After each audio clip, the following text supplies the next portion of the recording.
Through this course, I realized how multi-generational traits of our upbringing controls our mindset and the radical changes needing to be done to be more compassionate with our children. Breaking the rigid discipline of work, eat, sleep, repeat. And probably a lot of you can relate to that. And I have to mention again that I am an immigrant, first generation immigrant, a Hungarian.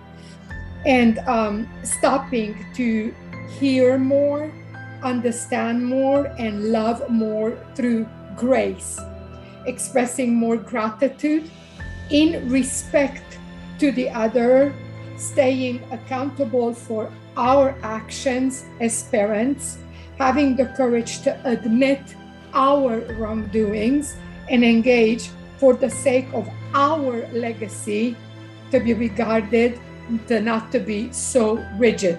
So I thank you so much for opening up all these different avenues of embracing life and of thinking of life and of practicing life, and especially, in a family unit. Thank you.